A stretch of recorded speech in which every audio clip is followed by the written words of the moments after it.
नमस्कार दोस्तों, स्वागत है आपका अपने चैनल टोटल मैथ्स पर। इस वीडियो में अभ्यास प्रश्न पत्र 2023 सेट सा कक्षा 12वीं विषय हिंदी का संपूर्ण सॉल्यूशन देने वाले हैं। तो यदि आप चैनल पर नए हैं तो चैनल को सब्सक्राइब करें, वीडियो को लाइक करें और ज़्यादा से ज़्यादा लोगों तक शेयर करें। चलिए स्टार्ट करते हैं वीडियो और देखते हैं प्रश्न क्रमांक पहला। प्रश्न क्रमांक पहला, सही विकल्प का चयन कर लिखिए। इसमें पहला प्रश्न है, आत्मा परिचय कविता किस गीत संग्रह से ली गई है? इसका उत्तर है निशा निमंत्रण। अगला प्रश्न है, करुण रस का स्थायी भाव क्या है? तो इसका उत्तर है शोक। तीसरा प्रश्न है, भक्तिन संस्मरणात्मक रेखाचित्र इनमें से किस संकलन में संकलित है? तो इसका उत्तर हो गया स्मृति रेखाएं। अगला प्रश्न है, सतिया का अर्थ क्या है? तो सतिया का अर्थ है वास्तविक चिन्ह। प्रश्न क्रमांक 5वां है, अतीत में दबे पांव रचना में मोहनजोदड़ो को देखकर लेखक ओम धानवी को याद आ गया। इसका उत्तर है गांव कुलधरा। अगला प्रश्न है, प्रश्न क्रमांक 6, जनसंचार माध्यम रेडियो है, क्या है? श्रव्य। अगले प्रश्न की तरफ बढ़ते हैं और देखते हैं, निम्नलिखित रिक्त स्थानों में उचित शब्द को चयन कर लिखिए। इसमें पहला है, बादल राग कविता अनामिका में खाली स्थान खंडों में प्रकाशित है। तो यह 6 खंडों में प्रकाशित है। अगला प्रश्न है, नागार्जुन खाली स्थान के कवि हैं। तो यह प्रयोगवाद के कवि हैं। अगला प्रश्न है, दोहा खाली स्थान छंद है। तो दोहा अर्धसम मात्रिक छंद है, अर्धसम मात्रिक छंद है। प्रश्न क्रमांक 4 है, पहलवान की ढोलक पाठ की विधा खाली स्थान है। तो यह कहानी है। अगला प्रश्न है, जब मूल वाक्य के साथ एक या अधिक वाक्य और भी मिले होते हैं तब वह खाली स्थान वाक्य कहलाता है, तब वह मिश्र वाक्य कहलाता है। अगला प्रश्न है, सौंदर्यकर मास्टर खाली स्थान पढ़ाने आते थे। क्या पढ़ाने आते थे? मराठी पढ़ाने आते थे। अगला प्रश्न है, स्तंभ लेखन खाली स्थान लेखन का प्रमुख रूप है। तो इसका उत्तर है विचारात्मक लेखन का। अगला प्रश्न है, सही जोड़ी बनाकर लिखिए। जिसमें पहला है, हरिवंश राय बच्चन। तो यह इसका उत्तर हो गया छायावाद। दूसरा है, उपमेय की उपमान से श्रेष्ठता। तो इसका उत्तर हो गया जा नंबर व्यतिरेक अलंकार। तीसरा है, तुषारवाद। इसका उत्तर हो गया ओले बरसना। अगला है, ग्रीस के फूल। तो यह हजारी प्रसाद द्विवेदी जी की रचना है। 5वां है, समहाउ इम्प्रॉपर। तो इसका उत्तर हो गया यशोधर बाबू। और 6वां लास्ट है, रेडियो नाटक की अवधि। तो इसका उत्तर हो गया 10 मिनट से 20 मिनट। प्रश्न क्रमांक 4 देखिएगा, एक शब्द या वाक्य में उत्तर लिखिए। जिसमें पहला है, कवि उमाशंकर जोशी ने अपने खेत में कौन सा बीज बोया था? तो इसका उत्तर है कविता का।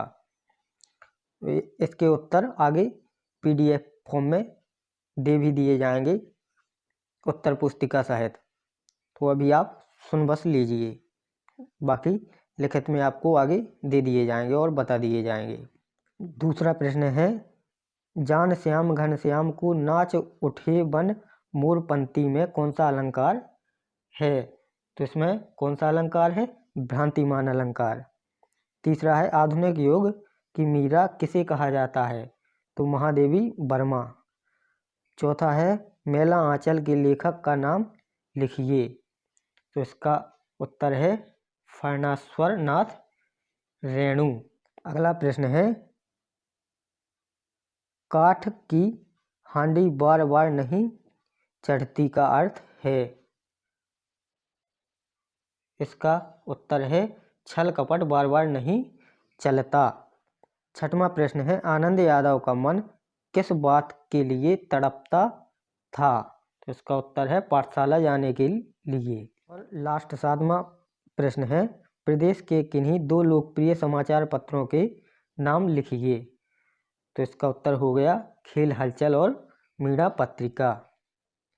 प्रश्न क्रमांक 5 है, सत्य एवं असत्य कथन का चयन कर लिखिए। जिसमें पहला है आसमान के उड़ते बगलों की पंक्ति कवि की आंखें चुराए लिए जा रही हैं, तो यह सत्य है। दूसरा है जिस जिस काव्य में पूर्वापर संबंध ना हो उसे महाकाव्य कहते हैं, यह असत्य है। तीसरा है इंद्रसेना सबसे पहले गंगा मैया की जय बोलती है, यह सत्य है। चौथा है गागर में सागर भरना का अर्थ कम शब्दों में अपनी बात रखना है, यह भी सत्य है।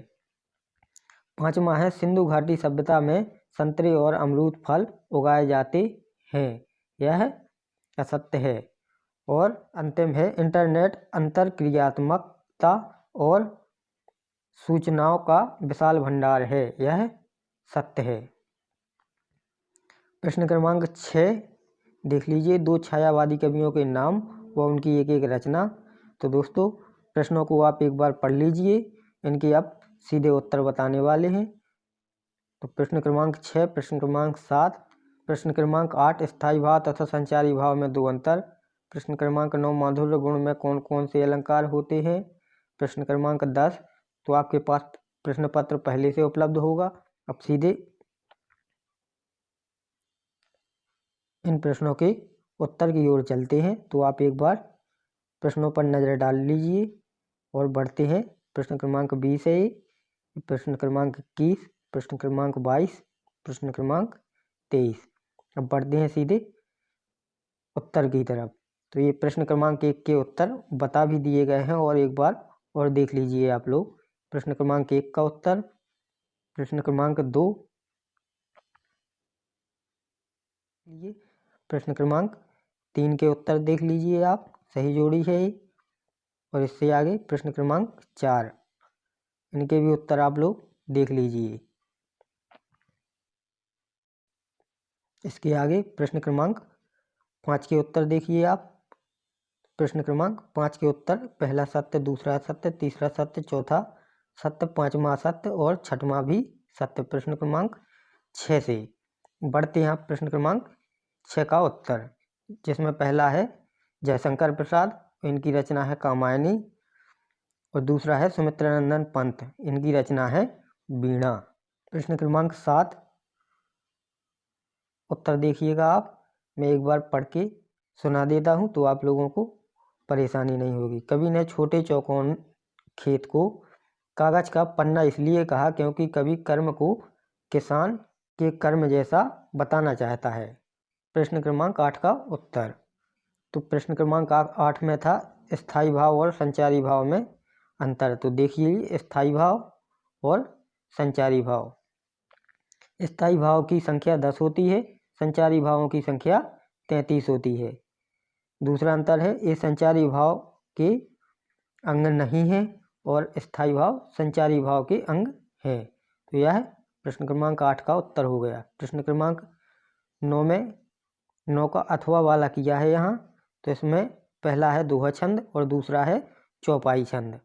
दोहा छंद का उदाहरण है माली आवत देखकर कलियन करी पुकार, फूले फूले चुन लिए काल हमारी बार। ये उदाहरण हो गया दोहा छंद का। प्रश्न क्रमांक 10 देखिएगा, इसमें आत्मकथा और जीवनी में कोई दो अंतर पूछे गए हैं। तो आत्मकथा और जीवनी, इसमें पहला है आत्मकथा स्वयं के द्वारा लिखी जाती है और जीवनी किसी दूसरे के द्वारा लिखी जाती है। दूसरा अंतर है आत्मकथा कथात्मक शैली में लिखी जाती है और जीवनी वर्णनात्मक शैली में लिखी जाती है। तो इस प्रश्न क्रमांक 10 का उत्तर हो गया। प्रश्न क्रमांक 11 देखिएगा, प्रश्न क्रमांक 11 का उत्तर वीडियो को पॉज करके लिख लीजिएगा या फिर स्क्रीनशॉट जल्दी जल्दी ले लीजिएगा, तो आप लोगों को सरलता होगी लिखने में। तो उत्तर देख लीजिएगा, ग्रीस का पुष्प सहनशील है, वह मौसम में आए प्रत्येक परिवर्तन को सहज स्वीकार करता है और अपना संतुलन बनाए रखता है। वह बसंत के आगमन के साथ खिल जाता है और ग्रीष्म की तपती धूप में भी मस्त बना रहता है। यह प्रश्न क्रमांक 11 का उत्तर हो गया। आगे बढ़ते हैं और देखते हैं प्रश्न क्रमांक 12 का उत्तर। तो प्रश्न क्रमांक 12 का उत्तर है दूर के ढोल सुहावने होते हैं। इस कहावत का तात्पर्य यह है कि कोई भी पदार्थ दूर होने के फलस्वरूप मोहक तथा सुहावना लगता है, क्योंकि दूर का पदार्थ वास्तविकता से अलग होते हैं, इसलिए उसमें कर्कशता का आभास नहीं होता। अगला प्रश्न देखिए, प्रश्न क्रमांक 13 का उत्तर। प्रश्न क्रमांक 13 में वाक्य के प्रकार पूछे गए हैं। प्रश्न क्रमांक 13 का उत्तर देखिए, विधानवाचक वाक्य, प्रश्नवाचक वाक्य, आज्ञावाचक वाक्य, संदेहवाचक वाक्य, निषेधवाचक वाक्य, विस्मयादिबोधक वाक्य, इच्छावाचक वाक्य और संकेतवाचक वाक्य। आगे बढ़ते हैं और देखते हैं प्रश्न क्रमांक 14 और 15 के उत्तर। प्रश्न क्रमांक 14 का उत्तर देखिएगा। प्रश्न क्रमांक 14 का उत्तर अथवा वाला किया गया है। अथवा वाला कौन सा है? यहाँ मोहनजोदड़ो है। मोहनजोदड़ो के घरों की कोई दो विशेषताएं लिखिए। तो देखिए मोहनजोदड़ो के घरों की विशेषताएं। सड़कों के दोनों ओर मकान होते थे, परंतु सड़कों की ओर घरों का पृष्ठभाग या पिछला भाग होता है। घर के सामने की दीवार के मुख्य द्वार होता है, कोई खिड़की नहीं थी और खिड़कियां शायद दूसरी मंजिल पर हों। बड़े घरों के भीतर आंगन के चारों तरफ बने कमरों में खिड़कियां अंदर थीं। तो ये इसको आप पॉइंट में भी लिख दीजिएगा और ऐसा भी लिख दीजिएगा। प्रश्न क्रमांक 15 का उत्तर अथवा वाला किया है यहाँ। इसका उत्तर है क्लेश ब्रेकिंग न्यूज। आपको ताज़ा समाचार जो अभी अभी घटना होती है उसे ताज़ा समाचार बनाकर उसे क्लेश ब्रेकिंग न्यूज कहलाता है। अगला प्रश्न है प्रश्न क्रमांक 18 का उत्तर देखिएगा। प्रश्न क्रमांक 16 और 17 में जीवन परिचय लिखना है, तो उसे आप अपनी गाइड या सीरीज से लिख लीजिएगा। प्रश्न क्रमांक 18 क्या है? अथवा वाला किया है। निम्नलिखित मुहावरों के अर्थ वाक्य में प्रयोग कर लिखिए। कोई 3 लिखना है यहाँ। देखिएगा उत्तर इसका। पहला है कान का कच्चा, बिना सोचे समझे दूसरे की बातों में आना। यह मुहावरे का अर्थ हो गया। वाक्य में प्रयोग देखिएगा।